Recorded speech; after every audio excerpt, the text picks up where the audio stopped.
Thanks, Megan. No problem. Hi, everyone. Yeah.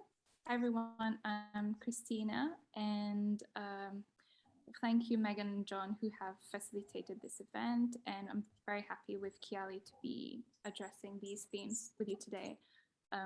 From last event, we realized it's still non-existent in the GSA culture and conversation. So we want to kind of bridge the gap as from our own experiences, but also share our research to all of you.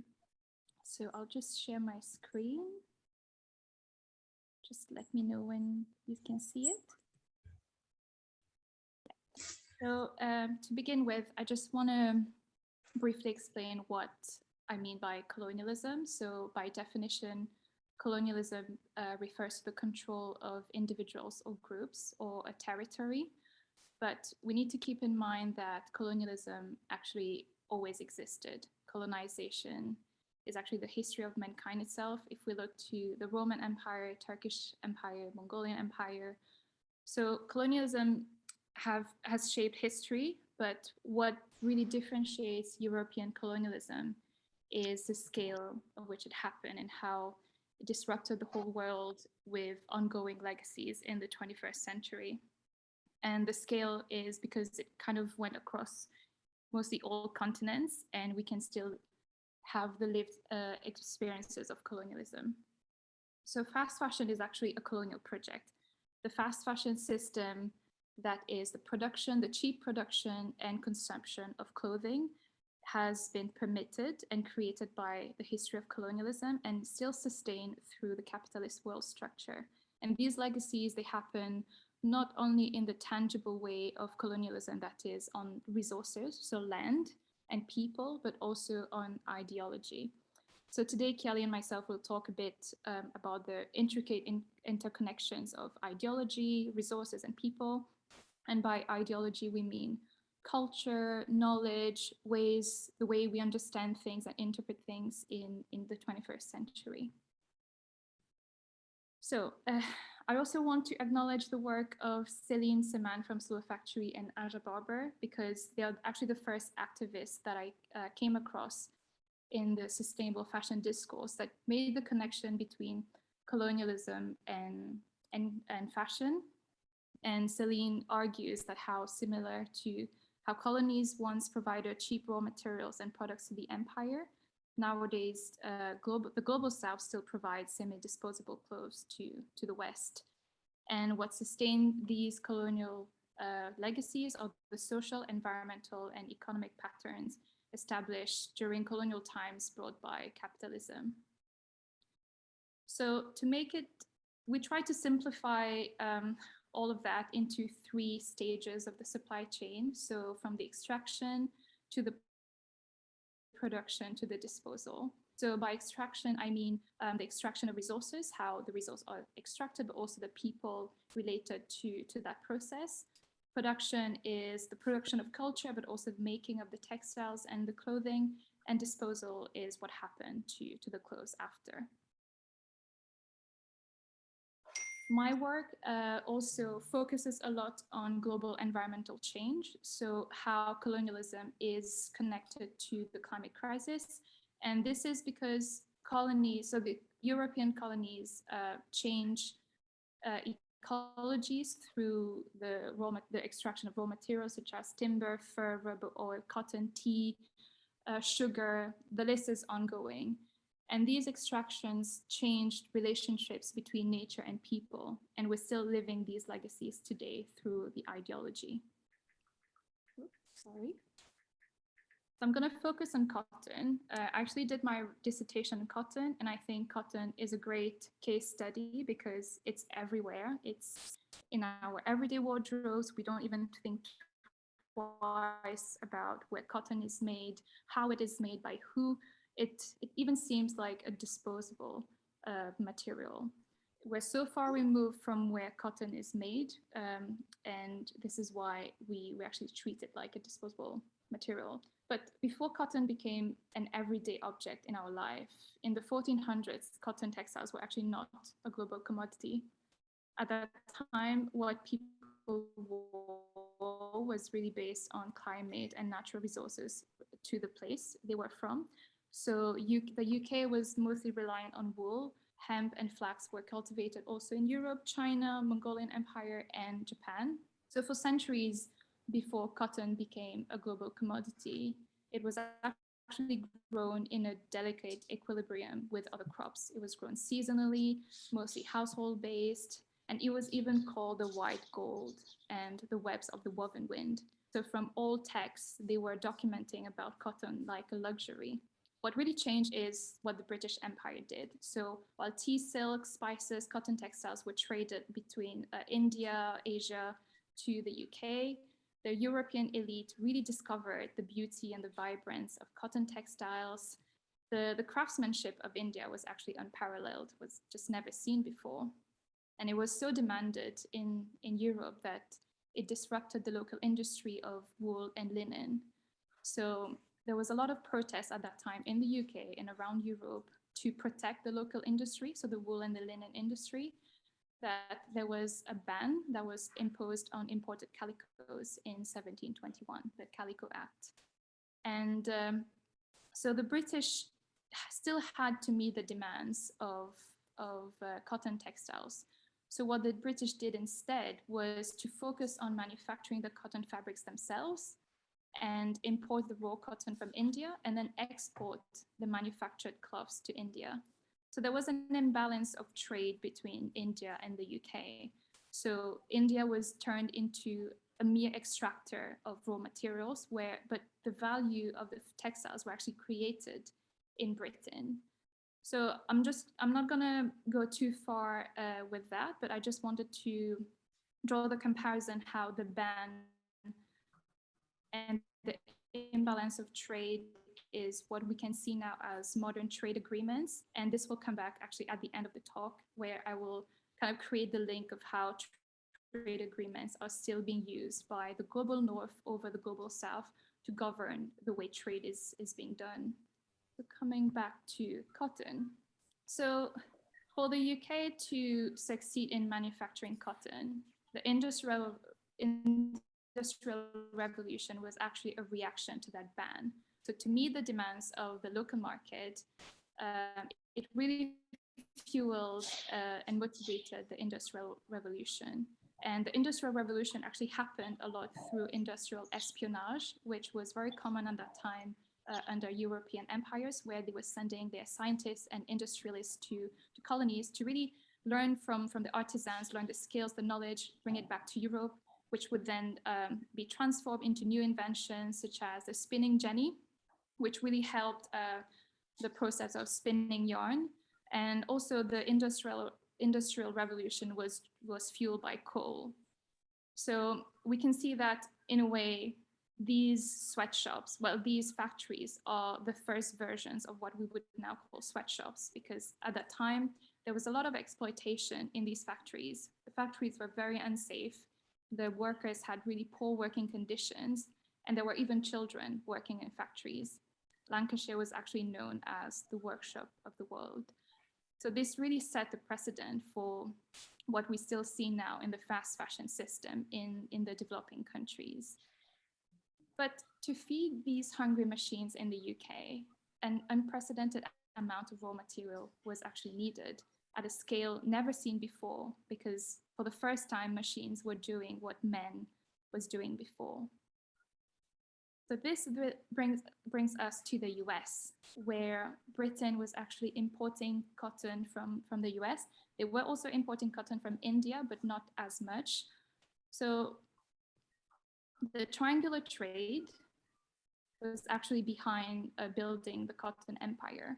So slaves from West Africa were being sent to the US, where they would grow raw materials such as sugar, cotton, tobacco, coffee, which would then be exported to Europe, where these would be manufactured into finished goods. And then these finished goods would be sent to West Africa, but also sold to India. Like I mentioned earlier, the imbalance of trade, where India was forced to buy British cloth. So by the 1790s, cotton was actually grown in the Americas to export to Britain. And the only reason why the US managed to rise in the economic map is due to the three main ingredients that really fuel the globalization and industrial revolution, which is cheap labor. I'm saying cheap labor in quotation marks because I mean here slaves, free land, which was actually stolen land, and power, which is the imperial power. So we can see that the history of cotton was actually rooted in the violence of colonialism. So just a glimpse of how cotton drastically changed the US and the world in that century. So what was once grown seasonally became a global commodity, even that 1 out of every 65 people at that time were involved in the cultivation of cotton or the production of cloth. 1 in 5 over 5 people in the UK worked in the industry. Half of British exports were actually cotton cloth or yarn. And on the eve of the US Civil War, raw cotton constituted about 60% of all American exports. So you can see the map here. So cotton was grown actually in that area. So the southern area was very much focused on cotton. So as we understand now, the Cotton Empire was reliant on the institution of slavery. And here I highlighted the word institution because slavery was a business and the bodies of the enslaved serve as America's largest financial asset. And they were forced to maintain America's most exported commodity. So besides slavery, there was nothing holding the empire of cotton in the US. And with the American Civil War, it caused a lot of concern with the industrialists at that time because they knew they would lose their so-called cheap labor. And I just added a quote here to really represent how these industrialists at that time perceived the slaves.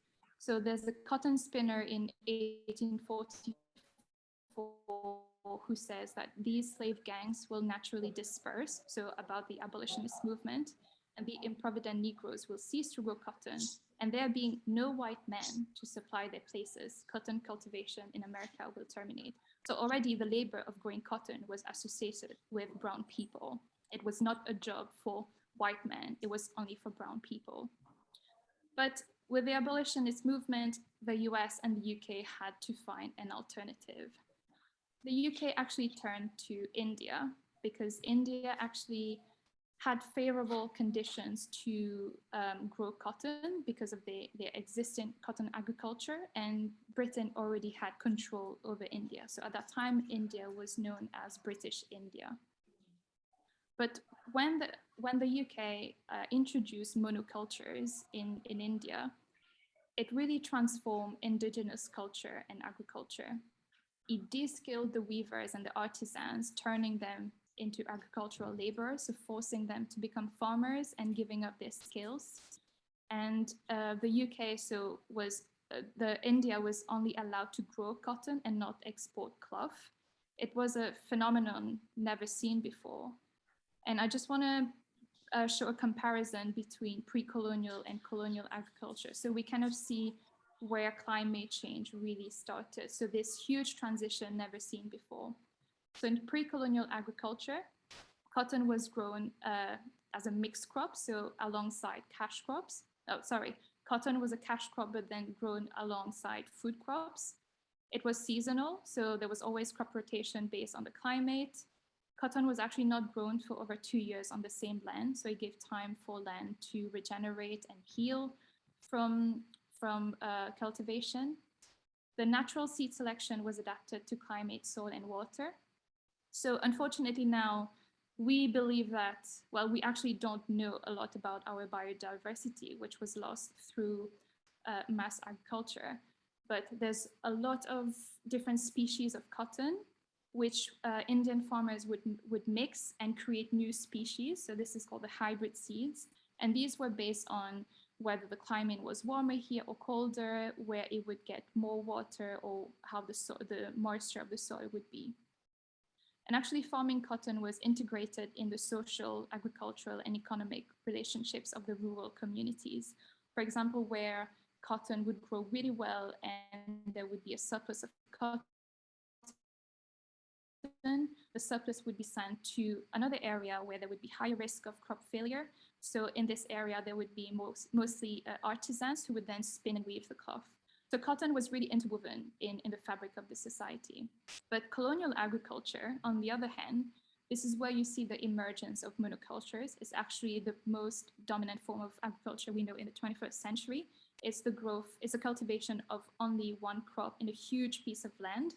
It was actually first introduced in America with cotton under British rule.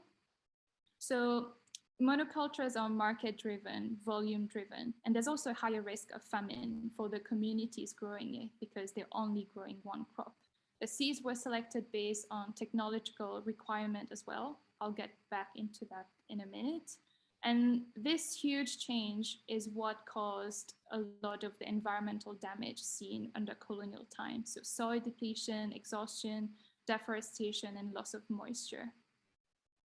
But what really interests me as well is what really drove colonial agriculture. Obviously, people were treated as collateral in the institution of colonialism. As we saw, rural communities were disrupted. But what's the rationality behind colonialism? And one academic, I love this quote from Richard Grove, who says that in many ways, the business of empire for most of the colonized had far more to do with the impact of different modes of colonial resource control and colonial environmental concepts that it had to do with direct impact of military or political structures. So I want to highlight this colonial environmental concepts because what transformed ideology at that time is still relevant to our modern culture. And it's seen in language, in the way we understand development, in the way we even talk about sustainability. So I just want to use the experimental cotton farms in between 1820s to 1880s, where American farmers were sent to India to teach Indian farmers to grow American cotton. And it's only because, the British diagnosed a flaw in Indian cotton. So Indian cotton at that time was growing at a shorter fiber staple. So the length of the fiber was shorter than the American cotton, which had a longer staple. But the British machines were adapted to spin and weave the longer staple. So for the UK, it meant that Indian cotton really didn't fit their machines. So instead of adapting their machines to Indian cotton, they forced Indian farmers to grow American seeds on Indian land. And these American seeds actually didn't adapt to the climate, didn't adapt to the soil. So it actually failed, and there was a lot of crop failure at that time. But the rationality to identify a flaw to a natural resource just seems alien to me. How can you look at a plant and claim that this plant has a deficiency? It's that it has a flaw just because maybe the leaf are shorter here than the other one. So this whole concept in British colonial language and rationality created a binary between indigenous and Western. So there was a hierarchy of knowledge that was necessary to validate and rationalize colonial intervention. And it always opposes progressive Western knowledge against traditional and supposedly backward indigenous knowledge. It's the same way how racism was validated as well, often comparing, brown bodies to apes. So it really created a division between brown people on one side, nature on one side, but white Western knowledge at the top of the pyramid. And so the process of colonialism was also rooted in the enterprise of movement. So a lot of times they were picturing themselves and talking about themselves like saviors. So in a lot of text illustrating colonialism in India, British scientists and American scientists were talking about themselves as teachers, as saviors. They were here to tame what was wild.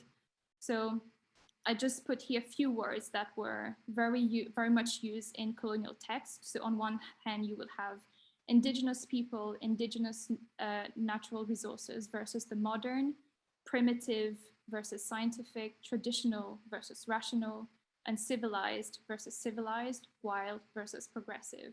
And these are actually quite nice words. They are worse words that are found in colonial texts where people were compared to animals, and while the British and the Americans were there as some sort of savior.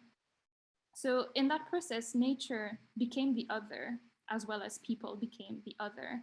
So the term environment was actually born through colonial agriculture, where nature became a resource to be tamed, managed, governed, extracted, and even capitalized on. And Banerjee, who's a great development academic, argues how the distortion of nature as an entity to be governed played a big role in colonial discourse, shaping the understanding of progress in regards to the environment.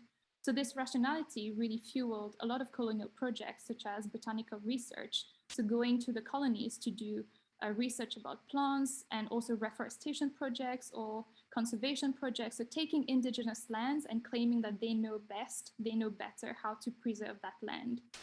So all of these scientific arguments were actually used as a way to colonize. So what now? Where does that leave us? The colonial discourse was actually changed as the development discourse. So in modern conversations, you still hear the terms such as underdeveloped versus developed, third world against first world, and you still hear things like indigenous knowledge versus modern science.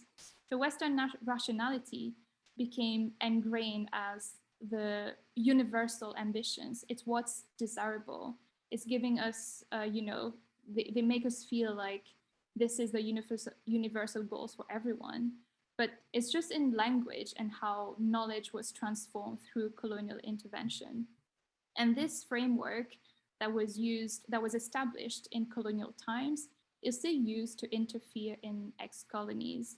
So the relationships and ideas that were fashioned and encouraged by the experience of colonialism is still very much relevant now in the modern development discourse.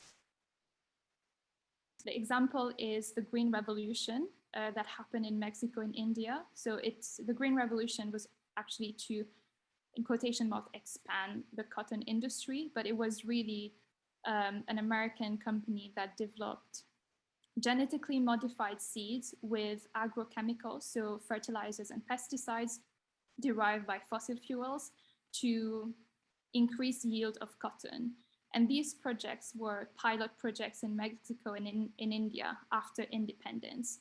So again, the language, when we read about how the Green Revolution was pushed to India, it's again the same words. Let's teach them how to use modern science to eradicate famine. But actually the Green Revolution did the contrary. So crop failures still happen, even with the help of pesticides and fertilizers.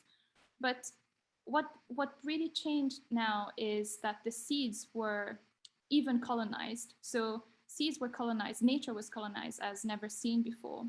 So as you know, you take a seed, you plant it, you get a plant, take the flowers and the seeds and replant a new plant. Sorry, I'm repeating the word plant a lot of times, but genetically modified seeds can't actually reproduce themselves. So for the first time, nature was, so the fertilization process was eradicated from nature, from natural resources. And this drastically changed how farmers would have the autonomy of growing cotton, because they would have to rely on Monsanto to buy the seeds and also the agrochemicals. So colonialism is taking shape of brands, Monsanto, and other corporates that benefit from the exploitation of brown people in the global south for the extraction of resources. And the Green Revolution caused more a debt cycle within the farmers, actually, rather than empowering them through increased yields, because they have to pay so much for the seeds and the agrochemicals. They are in 2015, there were about 300,000 cotton farmers suicide because they just couldn't pay their debts. So the prices of cotton keeps going down while the prices of the seeds and the input supplies keep going up. So at the end, who really wins? It's still the big corporations and established from colonialism. I just want to, I know it's a lot of information, but going through this timeline from the colonial times to now, I just want to really emphasize on the difference how cotton was once considered as a white gold. It was a luxury. It was coveted by the European elite, but how now it has been demonized by colonial agriculture, turning it into one of the dirtiest crop because of the amount of agrochemicals needed in that industry, but also how farmers are still suffering at the feet of big brands. So closing this chapter here, but I just want to leave the thoughts that how nature was transformed as a capitalist entity and how slavery is still being practiced under modern slavery practices in underdeveloped countries. So yeah, that's to cover the part about extraction. I will be sharing the resources as well. Vandana Shiva is one of my favorite authors who writes about the Green Revolution and the links between ecology and colonialism. So yeah, thank you. I'll pass the mic to Kialy. Thanks, Christina. That was really, really sad, actually. A lot of stuff I didn't actually know, especially about the seed monoculture. So I'm just going to be continuing from extraction into production and into disposal. So hopefully that's going to share at some point. Okay, can everyone see that? Good. Okay, so yeah, just continuing on from Christina. Obviously, the British Empire's tradition of extracting raw materials from the colonies and using them to enrich the empire can be seen in this map here. It's a Walter Crane map from 1886. And it's showing trade routes and fruits of the empire. And it's got sort of idealized cartoon versions of people from the empire. So there's people from Africa and people from Asia in very different poses. And I wanted to juxtapose this with this new map by Mona Chalabi. She is a data journalist and also an artist. Which shows a modern version of this, which is for the vestiges of the British Empire to actually extract, exploit, and emit. And around the edges, it shows lots of different ways in which climate change, which has been exacerbated by colonialist activities, is going to affect people from the global south. So, for example, there's a construction worker in Egypt where global heating will take a huge toll on those who need to work outdoors during daylight hours. And I also wanted to bring in this map, which is a little bit blurry, but this is actually from 1747. And you can see the very blunt ways in which colonialists actually named colonies based on what they could extract from them.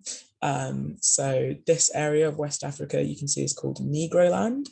The area which is now Ghana is called the Gold Coast because you could get lots of gold from it.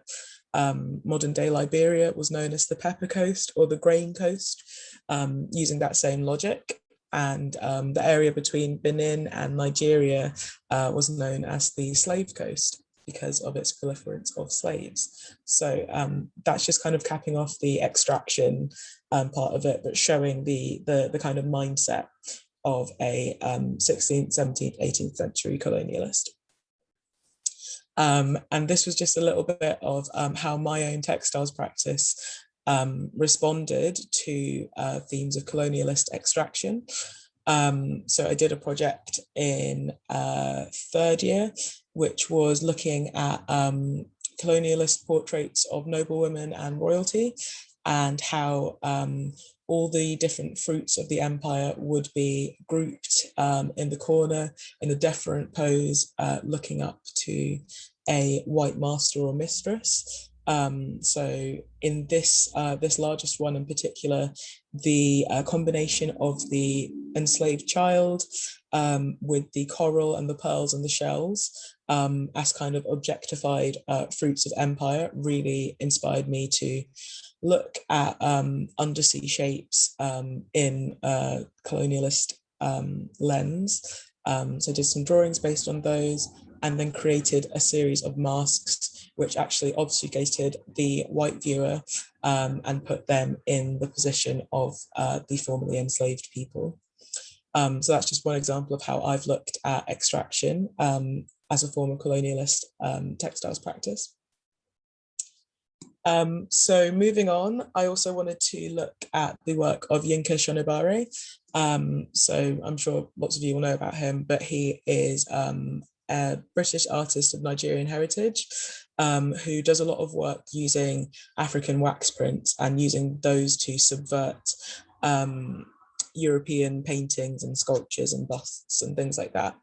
And he had a teacher who asked him why he didn't make authentic African art, which was what spurred him to create pieces like this, The Swing, which takes this portrait on the left and transforms it into a sculpture, but changes her dress and slippers, the subject's dress and slippers into African wax prints, and also obviously changes the skin tone to brown.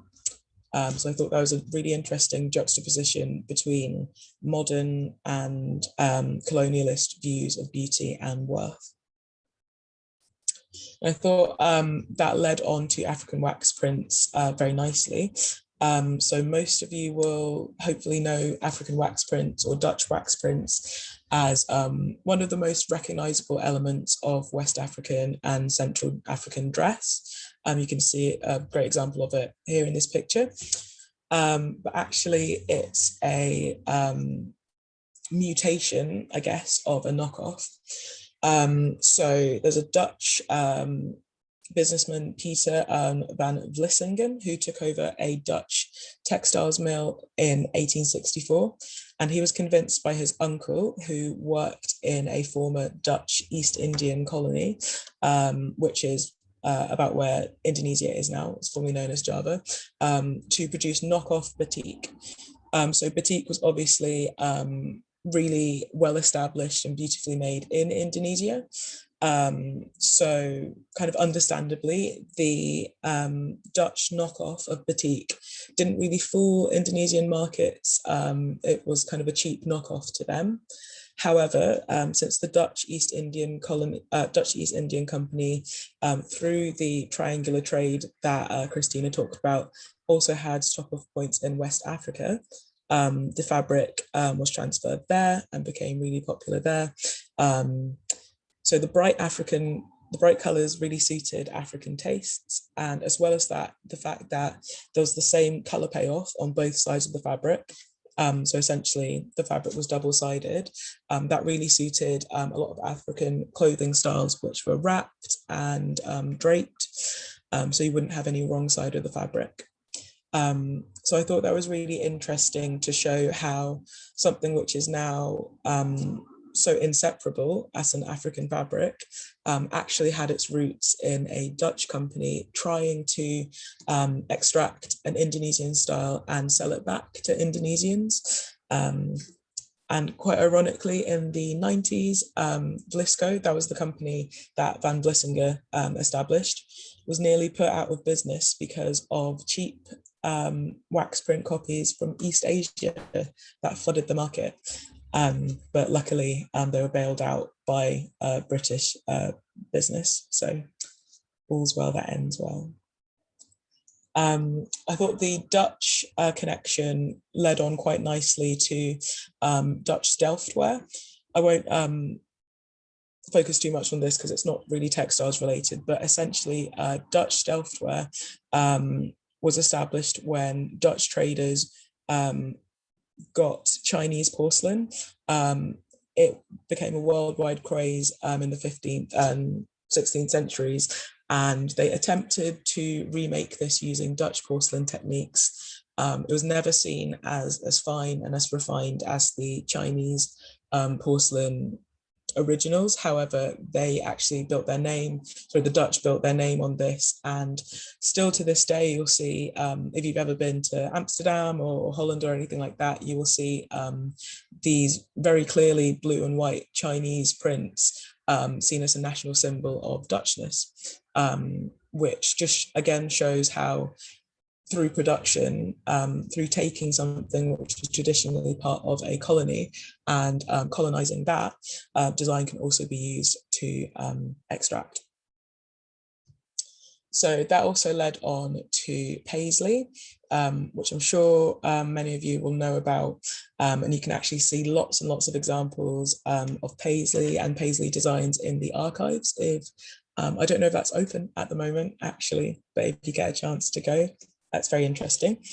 So the Paisley print, the kind of pear-shaped print, actually originated either in India or Iran, and imports from the East India Company, so the British East India Company, via the silk routes, brought the textile pattern to Europe in the 18th and the 19th centuries. So these cashmere shawls that were made in India were incredibly intricate, incredibly expensive, and the pattern was seen as a massive trend. It was very luxurious. However, these shawls were then soon imitated throughout Europe, most notably in Paisley. And so the Paisley print, as we know it, is actually named after the town in Paisley, where the actual mills that were making these cheap reproductions were made. So because of these being made so cheaply, they kind of flooded the market and no longer became a luxurious item by the end of the 19th century, which again shows something which is part of Indian culture being relegated to a trend, albeit a trend that obviously in the trend cycle was a lot slower in those centuries, but I'll move on to that. This is a lot of writing, so I won't read all of it, but I think it was really, really pertinent as a sort of one-stop shop of colonialism within textiles production. So chintz is a fabric which comes from the Hindi word chint, meaning spotted or variegated, but essentially it's a cotton fabric where substances like mordants and resists are used to help dyes adhere to it. And they're typically using Indian botanical motifs, like you can see in this wall or bed hanging here. So when the Portuguese actually successfully reached Calicut in India in 1498, Indian chintz really became popular around the globe. And so within this, much like with Paisley, they were seen as a massively luxurious item. They were used for interiors mainly, so bed hangings and wallpapers and things like that. However, the European traders were dependent on Arab and Turkish merchants for much of their trade in textiles. So they wanted to cut out the middlemen. They discovered sea routes that afforded them direct access to and from India. However, that wasn't enough. They also wanted to lower production costs or to even bring production costs into themselves so that they could create the most profit. So this, which I think connects back to what Christina was talking about with the industrial espionage, they sent people to look at how Indian craftsmen were creating calico. And then the solution to the problem for a base fabric was when US slave-made cotton sort of came to a boom. So that connects to what Christina was saying, so I won't focus too much on it. But I just thought it was really interesting and especially pertinent to textiles and printed textiles. So just to kind of round that up, from those 4 examples, I thought that made it quite clear that there was a pattern of colonialism within textiles production. So firstly, an indigenous textile is recognized as being valuable and beautiful. Then it is exported back to the colonizing or ex-colonizing country for profit. In order to cut costs, traditional methods are reproduced cheaply, modifying designs for a Western palate. Then the reproduction becomes a trend, which enriches colonialist traders and manufacturers, but never the indigenous creators. And then when the trend trickles down to the masses, it is abandoned for a new trend. Disposable bodies are being used as cheap labor. So this has happened, as Christina said, from the beginning of colonialism, but can be looked at through the Scottish lens, with Scottish peasants producing paisley shawls in the 1700s, or it can be looked at right now, as with the Boohoo scandal, which came out last year, where communities of mostly women of colour in Leicester were exposed to be producing clothes for Boohoo and Pretty Little Thing for less than half of the living wage. So as the cycle of fashion accelerates, this exploitation is happening faster and faster, with lower quality materials and more devastating environmental consequences when these materials come to their point of disposal. So that leads me on to the disposal element of colonialism within textiles. For my dissertation, I had the question, with reference to environmental dumping, how has climate colonialism affected Ghana and what are its links to historical colonialism? And so I came up with this question, really inspired by the 2020 Black Lives Matter movement. Or I should say resurgence, because the movement was going on for many years before that. But I just became really interested in different ways in which Black people's lives are still affected by colonialism that are less publicized than police brutality. And so I came across climate colonialism, which can be defined as any practice which leads to former colonies disproportionately paying the price for emissions caused by more industrialized nations. And it can also be defined as foreign control propagated by those nations by using climate initiatives to financially and environmentally exploit the former colonies. I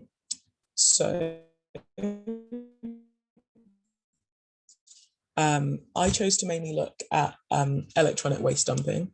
However, there's also a massive problem with textile waste dumping in Ghana. So as you probably know, the majority of what is donated to charity shops in the UK and other global north affluent countries is funneled to the resale market overseas. And so this used to coexist pretty peacefully in Ghana alongside, due to the overconsumption and overproduction of clothing in Western markets, which then leads to more and more donations. Ghanaian markets are now overrun with Western clothing. It's made at a much lower quality. It doesn't last as long for us as consumers in the West. So when it reaches Ghana, it's in pretty poor condition. And it's made with less and less biodegradable materials. So when it is inevitably dumped a lot of the time in beaches and elsewhere in the environment, it doesn't biodegrade and in fact leaches toxic chemicals into the environment. So like I said, I chose to look at electronic waste dumping for my final major project. This is just a few stills from a documentary called Welcome to Sodom. And it looks at Agbog Bloshi, which is a waste management plant in Accra, which is the capital of Ghana. But as you can see from the images, it's not waste management at all. There isn't the infrastructure to break down this electronic waste from old phones and laptops, but mostly industrial waste. So a lot of the time, the workers use fire to literally burn and melt off the plastic casings of electronics, just to get the little slivers of gold and lithium and copper, etc., that are within the electronic waste, which obviously has massive impacts on their health, their physical and their mental health, but also on the environment around them. So just super quickly looking at how I responded to this as a textile designer, even though I didn't really end up making textiles. I looked at some electronic waste that I was able to save myself from a recycler in Glasgow. You can see a few examples of that there. And I looked at the interesting colours and textures within to inform a collection of useless machines, which were an antithesis of the useful machines like laptops and phones and industrial waste that were thrown away and have obviously ended up in landfill. And these machines were wrapped in found fabrics, so fabrics from charity shops, old materials from old projects, my own wardrobe, which is definitely bloated, and they've been dyed and they've been painted and bleached and hand stitched and just otherwise personalized to really differentiate them from the massive amount of machinery, and as well as that textiles that are produced for us in the West to consume. So I think Christina has some more to say about disposal, so I'm just going to stop sharing and just head over to her. Thanks, Kialy. I think what you mentioned about production really kind of wraps up the part of extraction and shows the correlations between from colonial times to now with boohoo. I'll just add up on a few things about disposal. So just let me know when you can see my screen. Good. Yeah. So as I mentioned earlier, with the imbalance of trade that was happening with cotton, where Britain was only importing raw cotton from India, processing the cotton into finished goods, and then forcing India to buy the goods was, yeah, so that was like imbalance of trade. I'll talk about that in the context of secondhand clothing.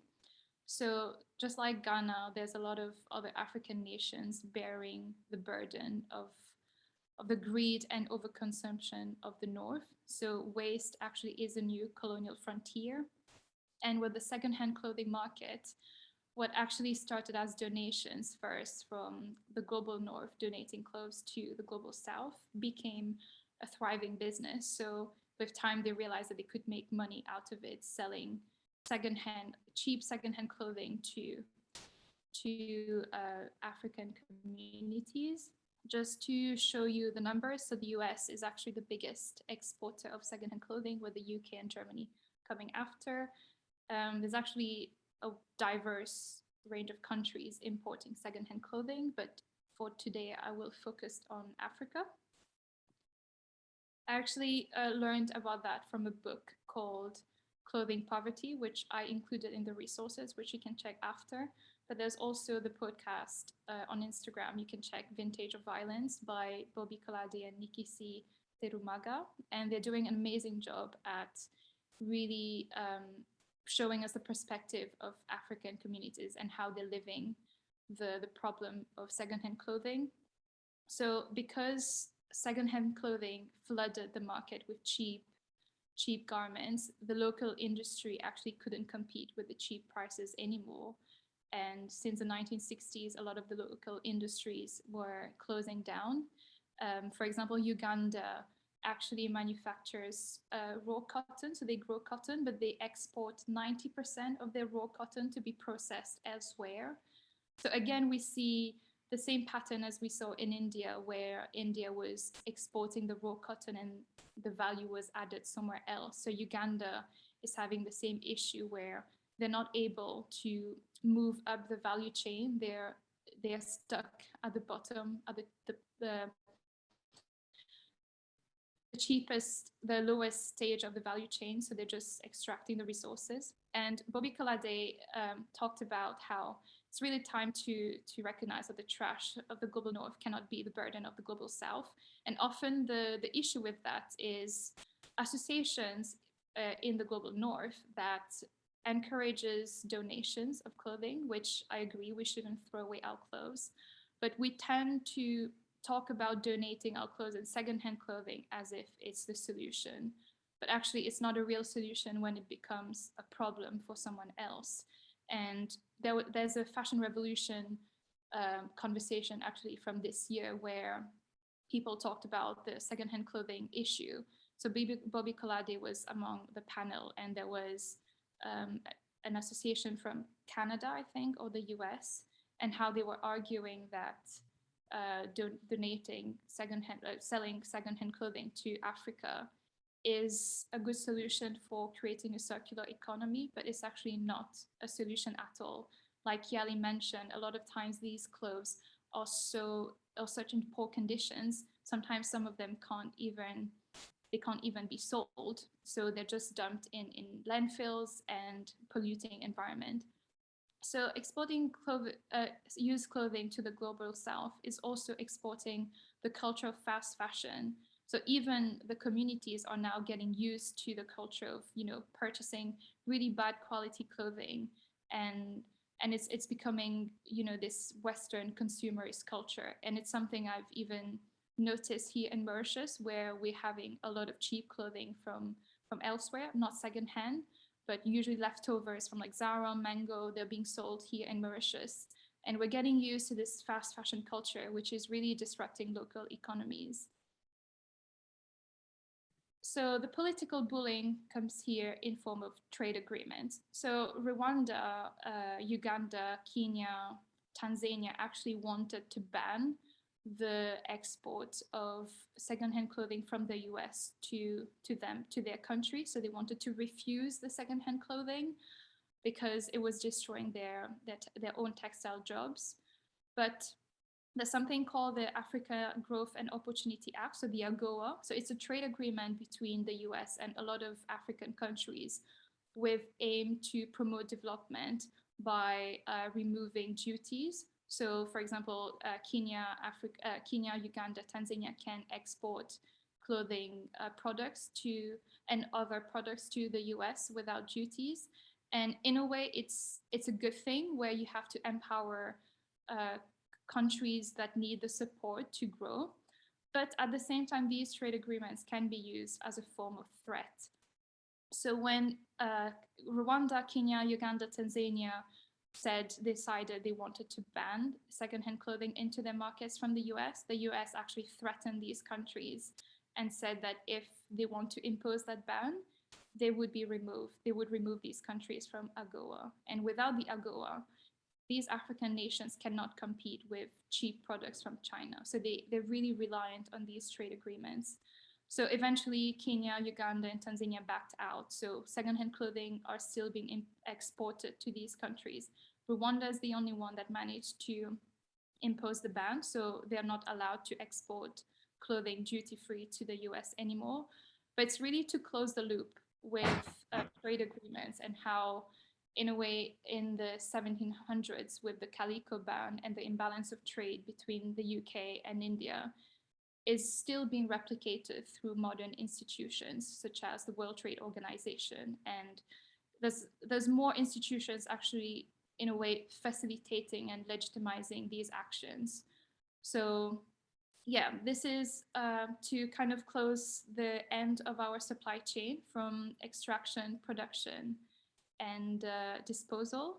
Feel free to drop questions in the chat box. I see this. Okay, that's Megan sending this.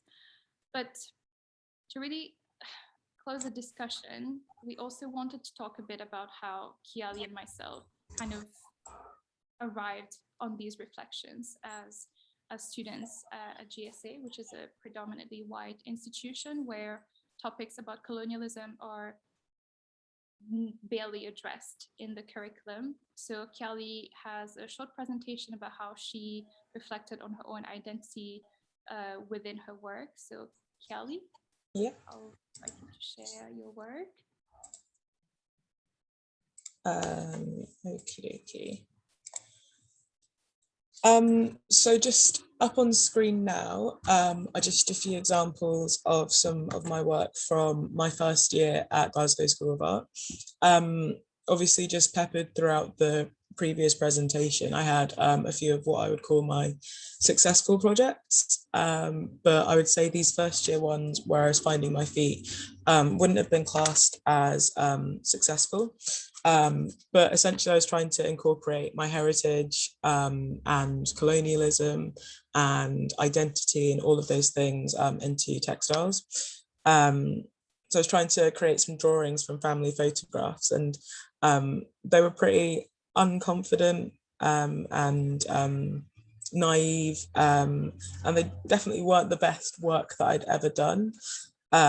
But they also came with a lot of self-consciousness about bringing my own heritage into my designs, into this very, very white space. I think I know I was the only Black person in my course.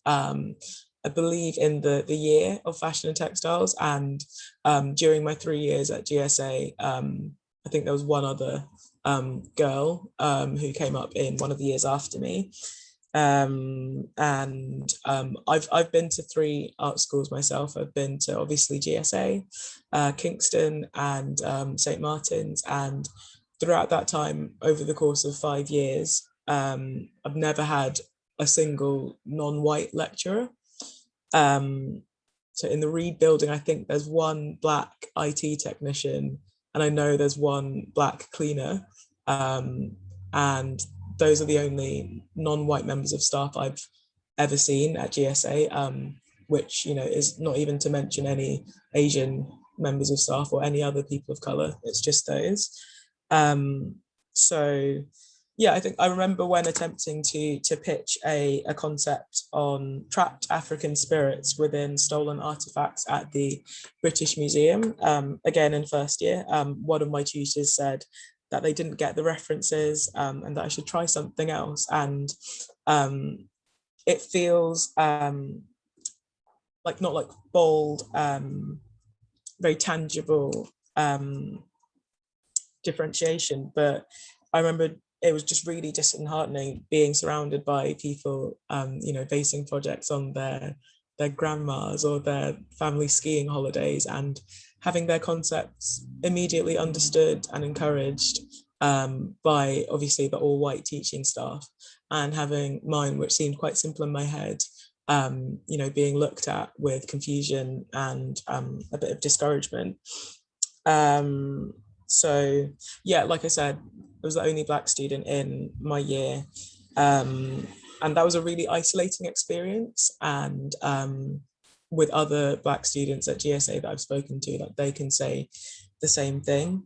Obviously the intake of Black and minority ethnic students into art schools and higher education in general can be linked back to a number of colonial ideas, lack of generational wealth to actually afford increasingly expensive art school, white supremacist standards as to what is good art.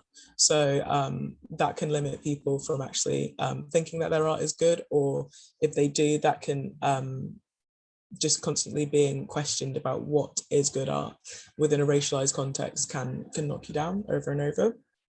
And also a lack of visibility in prominent art roles or in teaching staff, like I said before.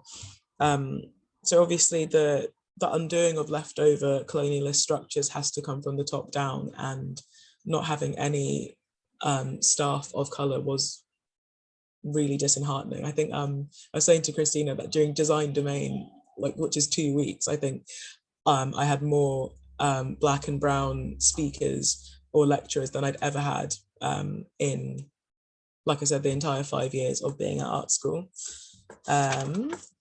So yeah, and there's also you know, the tension that I have within myself. It's not just a two-way street.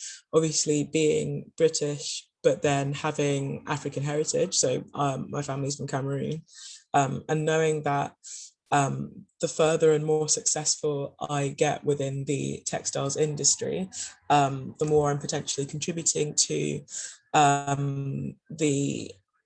Black and brown people who are making these clothes or making these textiles to their suffering.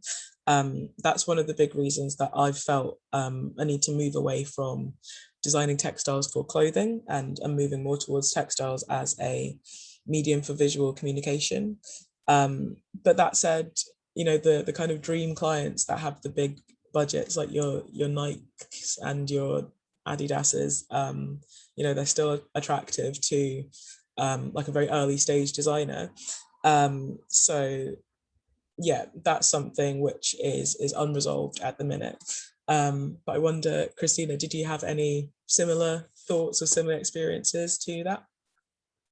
Absolutely. I think how you try to incorporate your roots to your work. I kind of try to do this some similar thing, but I think it was always very difficult to find the right aesthetic.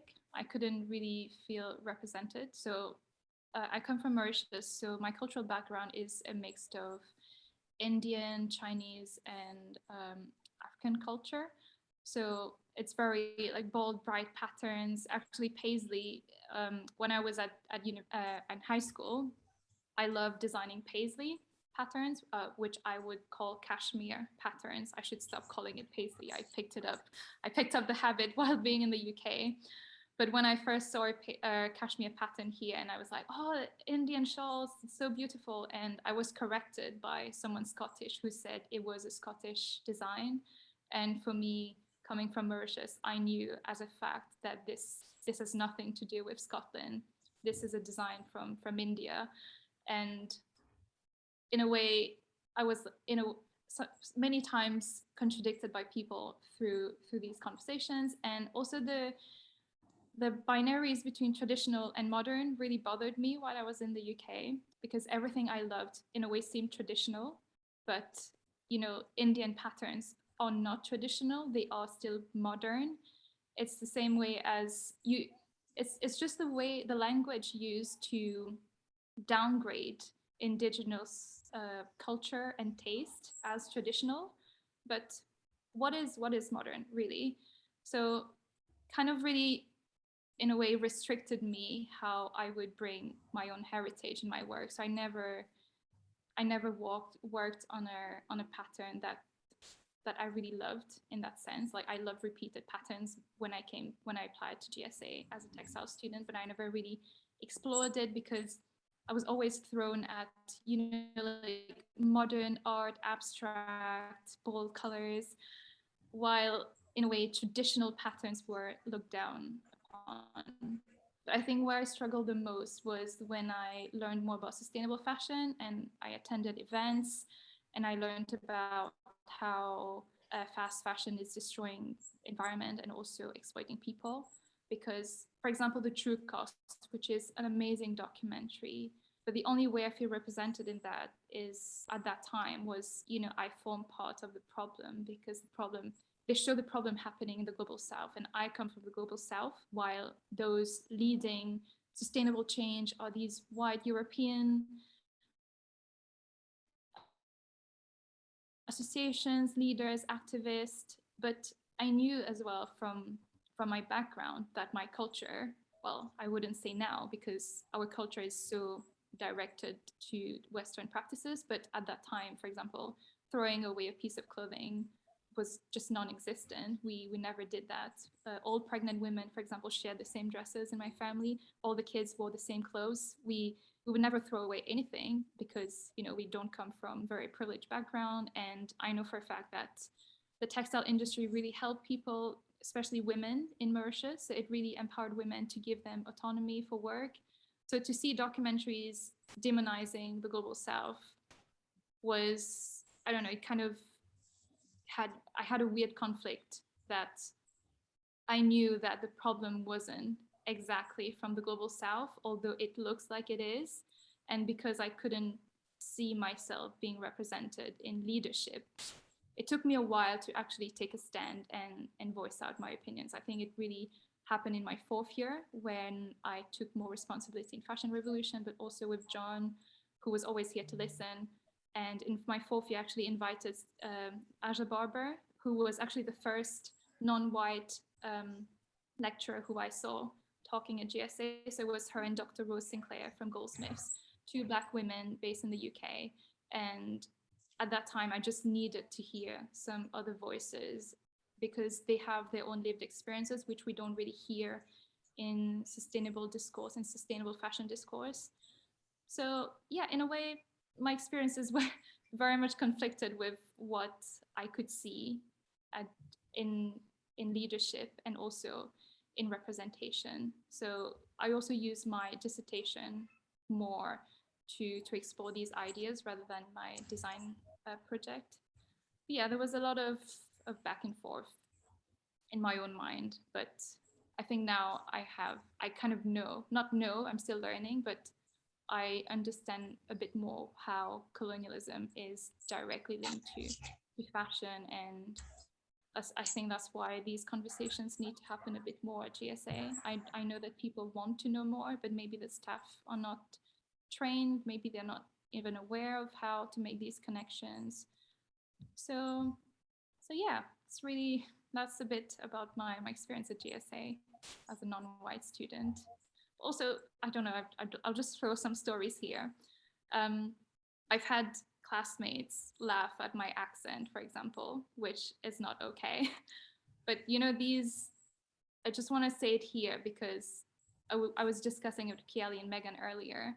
It's very important to ask questions when you're not sure about something, if you're not sure about how to address a very sensitive topic such as racism or colonialism, and you're not sure how to talk about it. I think it's better to ask than making assumptions, because we can only begin to change. The change can only start when these very difficult conversations start. And yeah, in a way, I just want to say, feel free to ask questions around yourselves, and even to us today, if you have any questions about the presentations, but also to us. So I don't know if Kialy has something else to add. Yeah, I think you said it really well. Just that if you don't ask questions, then you will never be sure if you're saying the right thing.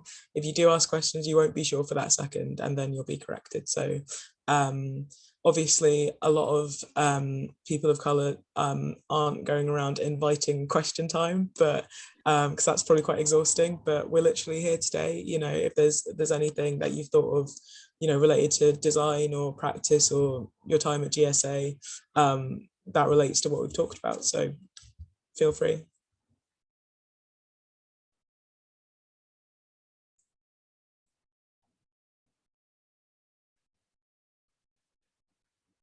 I don't know if Megan has any question.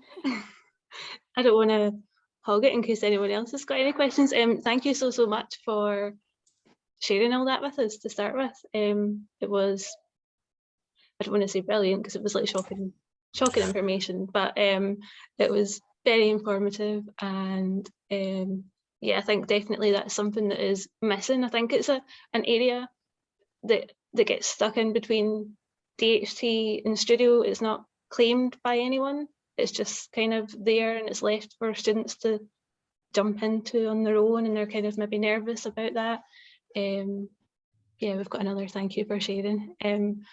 Yes, I just think in terms of, I guess, art school, what do you think they could do? Yeah, I guess more tutors of colour, more people of colour around to sort of support, I guess, is a big one that you sort of mentioned. But yeah, I guess, is there anything that students can sort of do or say to sort of, yeah, I guess, get it talked about more as well?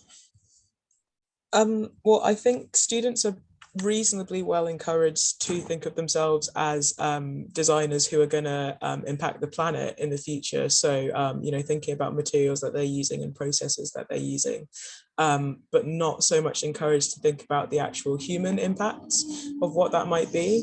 So I think it's a pretty easy crossover while material choices and process choices and environmental choices are being spoken about, to also educate students about the colonialist aspects of their design choices. I don't think that was brought up at any time when we've had environmental lectures or workshops or anything like that. And as we've hopefully shown, the two really do go hand in hand. Like, the degradation of the planet is going to affect Black and brown people first and worst. So the two go hand in hand. I also think that DHT has to kind of compensate for that as well. Because, for example, something as simple as the Industrial Revolution, I know, is taught in British history in high school. And the perspective of teaching history is very important when you learn about, okay, yeah, it's true. The Industrial Revolution brought so much innovation that we still depend on, but we should acknowledge the rights and wrongs of that process. And even I was reading an academic paper about education while I was doing my dissertation, and how teaching both sides of history can change the way British citizens perceive themselves, so their own British identity and how they perceive others. I'll just relate to some personal stories. For example, with some classmates who, you know, would go to France and get really annoyed that French people expect them to speak French, and they claim that French people were arrogant because, you know, British people don't speak French. And then I was like, yeah, but then you, as a British citizen, you travel around the world expecting people to speak your language in their own country. So even the idea that why is English spoken so worldwide has colonial roots, it's because the British Empire was so huge that it transformed even languages worldwide. For example, English is actually my second language, and that's because we were colonized. So in a way, I think DHT has a role, but even before DHT, even high school curriculums should teach both perspective, but also coming to GSA, all references that I learned in DHT were Eurocentric, which I kind of get because I came to study in a British institution, but the fact that Britain was built on slavery and the empire, I think it's time that it acknowledges how it was built. So even through DHT to have more diverse references, I was quite lucky at that time when I was a student. Dr. Rosie Spooner was a lecturer at GSA. I don't think she teaches anymore. She moved to GU, but she's the only one who did a module on post-colonial studies, and there was like literally only 8 people in that module, which is a shame, because this is where this conversation started and it could have kept going. But I don't know if there's any lecturer taking on the legacy of Rosie at GSA. I'm not sure, but I do think if students asked to get some external lecturers to bring these conversations up, I'm pretty sure that tutors would be happy to invite lecturers. So sometimes I hate to say it, but sometimes it's up to you as well as a student to ask for what you want. Obviously, it should be from top bottom, but this is how it is. If you're not given what you want, then just ask for it. And there's lots of resources to get it. So there's Megan, there's John. So if any of these topics today made you curious, so there's a lot of inspiring people based in the UK who could, you know, come and give extra lectures and talks, even if GSA doesn't have any full-time lecturers for now, although it should. It should. And I just wanted to quickly add as well that I think it's really important, like in Glasgow, to come at what Christina's just said from a Glaswegian or you know, a wider Scottish perspective, because one of my experiences, like I've lived in Scotland for like over 5 years now, and I always get, and obviously I'm English, as you can hear, and I always get, oh, is it better than England? We're better than England, aren't we? Like, and I think if England is the bar, then we're all truly, I don't know what the language restrictions are here, but we're all in a pickle, because we should not be looking at England as the benchmark for colonialist studies or anti-racism. We should be looking at ourselves. So there's a really good project, I think I will try and quickly find the website and put it in the chat, called It Was Near Us.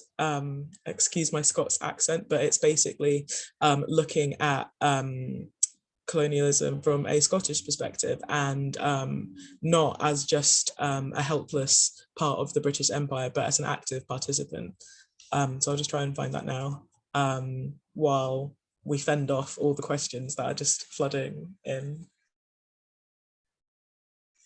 Oh, sorry, I just also remember while I was in Glasgow, I noticed that some streets have names such as Tobacco Street, Jamaica Street. So surely this should, you know, bring up questions from people of why is it called Tobacco Street? There's definitely a reason for that. Even if you look up to the history of the port of Glasgow and how it was connected to the triangular trade. So Glasgow was an active city, like participant city in the slave trade. So there's so much to learn from a Scottish perspective as well. Even the building, can't remember the name of that building, Templeton, the really nice, pretty building next to Glasgow Green, where I think carpets. Oh yeah. Yeah, the Templeton. It has a lot of, yeah.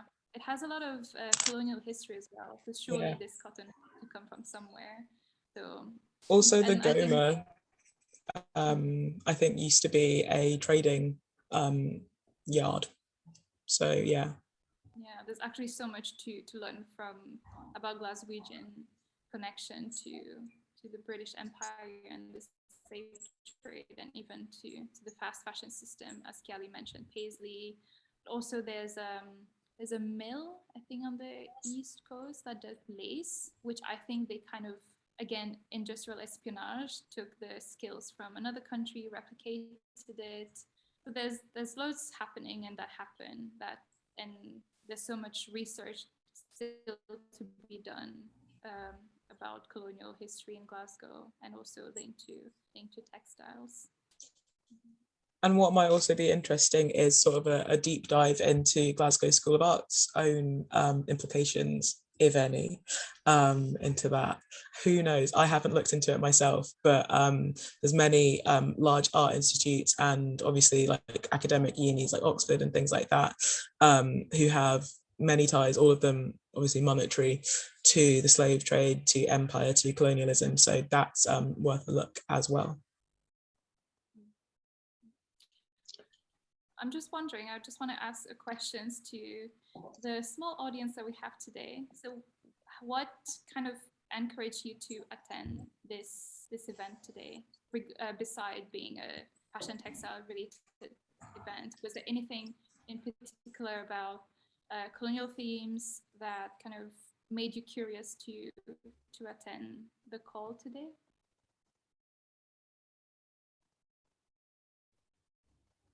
We've got a question in the chat that kind of relates to that, I would say. Can you see it all right?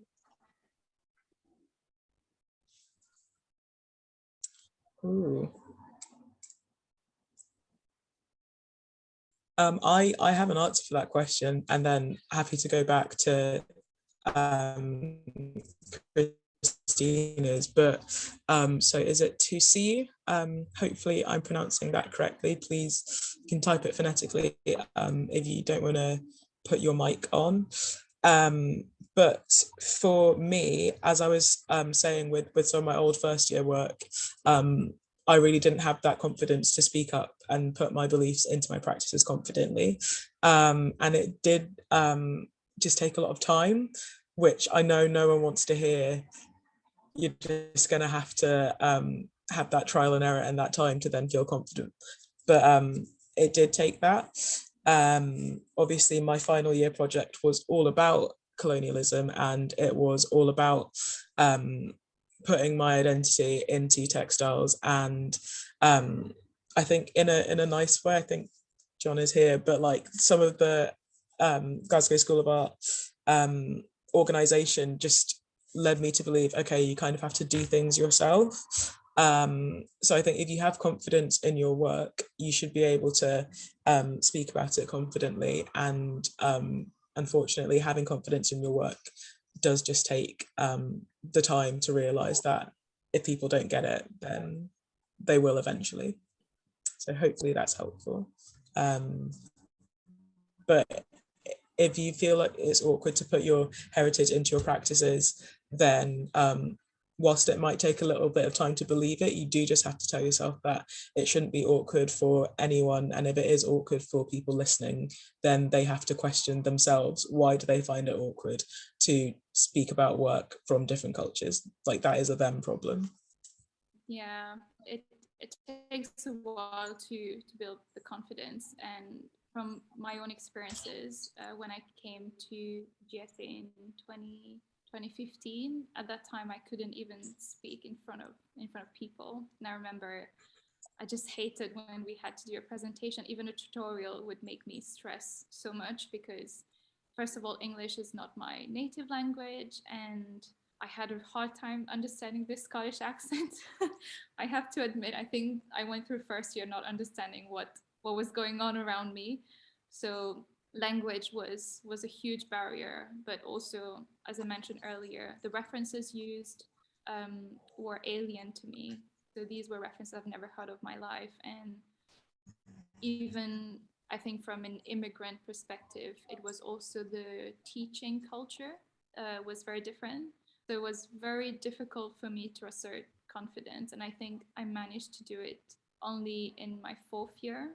And actually the reason how I discovered about sustainable fashion was because I felt so, in a way, repressed at GSA in my first year for many reasons, that I wanted to find other things to learn about. And this is how I went to an external event and learned about sustainability, blah, blah, blah. But yeah, I think in my first 3 years at GSA, I was not confident at all.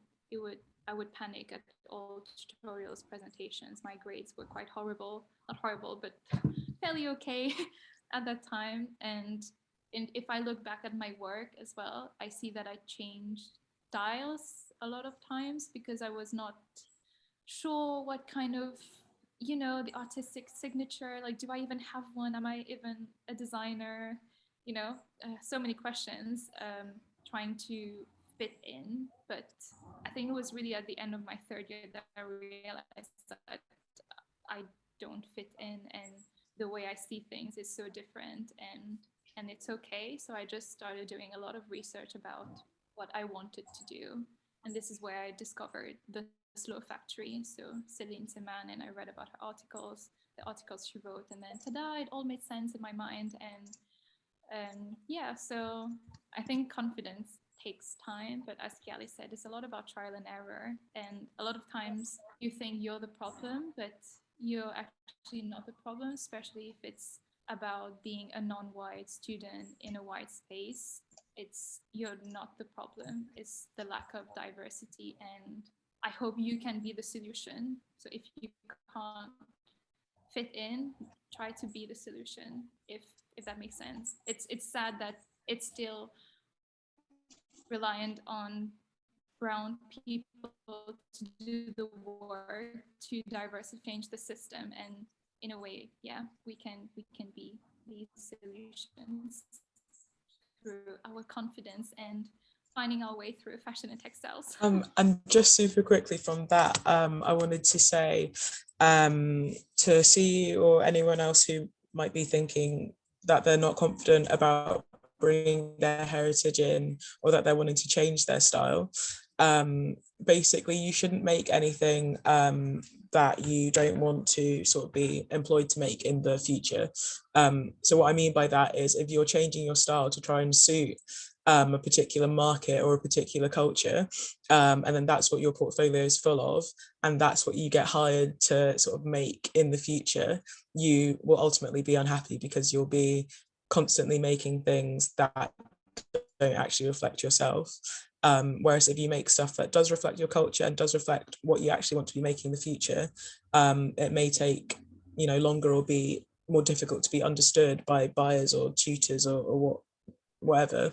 But at the end of the day, when you do eventually get into that flow of doing well at uni or within your career, you will be making stuff that you want to make, which, aside from burnout and all those kind of things, you should theoretically then be happy as a designer. I want to add that I know that sometimes it might feel that you're not able to fully, in a way, experiment with your heritage and your values and bring it to GSA. But what I eventually experience in my 4th year was when I found the confidence to share about what I wanted to do. Actually, my tutor was very welcoming to these ideas and kind of empowered me through good advice and really gave me the space to explore all the inspiration I could draw from different cultures and different ways of thinking. And in a way, I realized half of it was in my mind, that as a brown immigrant in the UK, I just felt like I didn't have the right and the space to voice out. But luckily, I managed to do it in my 4th year, and it was very welcomed by the students. So the only advice I would say is, trial and error, as Kialy, and if they shut you down, that's fine. You'll do it better, and you'll do it louder, even louder after that, until they hear you, because at the end the system needs to change. I know I just heard Megan cough, which was the secret signal that time is up, but I just wanted to also quickly say to most people have their camera off, but if you are a white student and you're designing, like, you can also look into your own culture, which sounds kind of like redundant to say, but as in, I feel like the modern idea of whiteness is without culture and is as scrubbed of identity as possible. But you know, if your great granddad is Hungarian or something like that, that is something that you can look into. Like like whiteness as a concept like detracts from us all. So if you can do some work to dig into your own history and your own past, you can find some really rich stuff within that. Thank you very much. No, I wasn't coughing to try and get you to stop. Never. No. All right. Sorry if I'm coming in a bit slow as well. I've got a bad internet connection. But yeah, I just want to say as well at this point that the sort of issues you're kind of covering as well, I think they kind of touch on like wellness. So you've always got student support, or if you want to reach out to, like, if it's sort of kind of connections to sustainability or anything, you can always talk to John as well. And I think it's quite good to have maybe even connections like Kialy or Christina, myself, that you can just reach out to. Even you don't have to wait until you've graduated to sort of find those kind of designers or people out there that are already doing things that you can sort of relate to. Maybe that if you're feeling like your design work isn't relating to the sort of course work and the sort of way that you're sort of pushed to maybe create. So yeah, definitely don't be afraid to kind of reach out if you do want to talk further about anything. We've put some sort of resources in the chat as well, some websites. We've got a couple of other questions, or it's more just kind of general thank yous for everything that you've said, because it has been so informative. Thanks for listening. Yeah, thank you. A long talk with so much information thrown at you in an hour. It's brilliant. Well, yeah. I was just going to say I'll stop recording now.